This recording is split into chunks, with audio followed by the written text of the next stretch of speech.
यदि उस देश में जिसे प्रभु तुम्हारा ईश्वर तुम्हारे अधिकार में देगा कोई मारा हुआ व्यक्ति खेत में पड़ा मिले और किसी को ये मालूम नहीं हो कि उसकी हत्या किसने की है, तो तुम्हारे नेता और तुम्हारे न्यायाधीश वहां जाकर नापे कि मारा हुआ व्यक्ति निकटवर्ती नगरों से कितनी दूरी पर पड़ा है।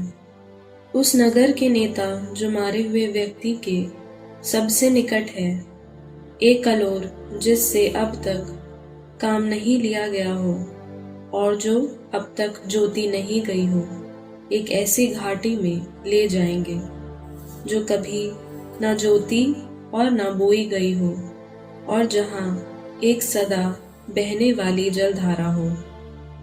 वे उसी घाटी में कलोर का गर्दन तोड़ेंगे।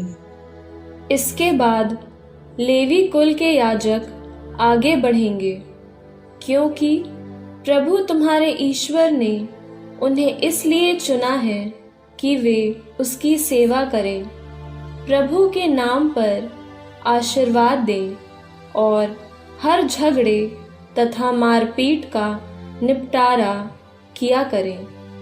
उस मारे हुए व्यक्ति के निकटस्थ नगर के सब नेता जलधारा के पास मारी हुई कलोर के ऊपर अपने हाथ धोएंगे और ये कहेंगे, हमारे हाथों ने न ये रक्त बहाया है और न हमारी आंखों ने ये हत्या देखी है।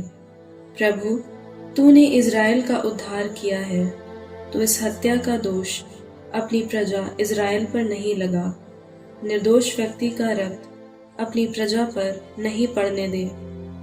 इस प्रकार रक्तपात का प्रायश्चित किया जाएगा और तुम निर्दोष के रक्तपात का अपराध अपने बीच से दूर करोगे, क्योंकि तुमने वही किया होगा जो प्रभु की दृष्टि में उचित है। यदि तुम अपने शत्रुओं के विरुद्ध लड़ने जाओ और प्रभु तुम्हारा ईश्वर उन्हें तुम्हारे हाथ दे दे और तुम उन्हें बंदी बना कर ले जाओ, तो यदि तुम उन बंदियों में किसी सुंदर स्त्री को देखकर उसे चाहने लगो तथा उससे विवाह करना चाहो, तो उसे अपने घर ले जाओ। वो अपना सिर मोड़े, अपने नाखून काट डाले और उन वस्त्रों को उतार दे जिनमें वो बंदी बनाई गई है। फिर वो तुम्हारे घर में रहे और महीने भर अपने माता पिता का शोक मनाए। इसके बाद तुम उसके पास जा सकते हो और उसके साथ विवाह कर उसे अपनी पत्नी बना सकते हो। किंतु यदि तुम बाद में उसे नापसंद करो, तो वो जहां चाहे तुम उसे वहां जाने दोगे। तुम उसे नहीं बेच सकते हो या उसके साथ दासी जैसा व्यवहार नहीं कर सकते हो, क्योंकि तुमने उसके साथ प्रसंग किया है।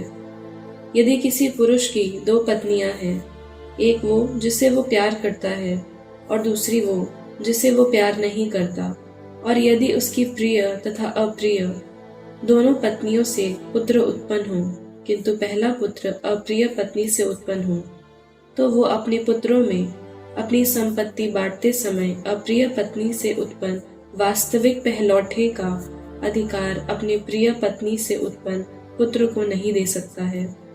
उसे उस अप्रिय पत्नी के जेठे पुत्र को ही अपना पहलौठा मानना होगा और उसे अपनी समस्त संपत्ति में दूसरे का दूना भाग देना होगा, क्योंकि वो उसके पुरुषत्व का प्रथम फल है। पहलौठे का अधिकार उसी का है।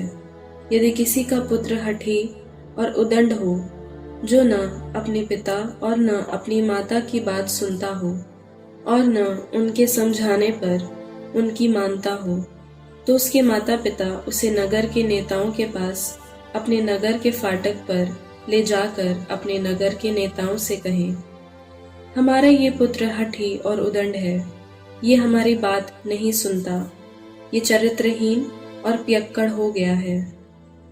तब नगर के सब लोग उसे पत्थरों से मार डालें। इस प्रकार तुम अपने बीच से ये बुराई दूर कर दोगे। सब इजरायली ये सुनकर भयभीत होंगे। यदि किसी ने मृत्यु दंड पाने योग्य अपराध किया है और काठ पर लटकाकर उसका वध किया गया है, तो उसका शव रात भर काठ पर नहीं छोड़ा जा सकता है। तुम उसी दिन उसका दफन करोगे, क्योंकि जो काठ पर लटकाया गया है वो ईश्वर द्वारा अभिशप्त है। प्रभु तुम्हारा ईश्वर तुम्हें विरासत के रूप में जो देश देने वाला है, तुम उसे दूषित नहीं करोगे।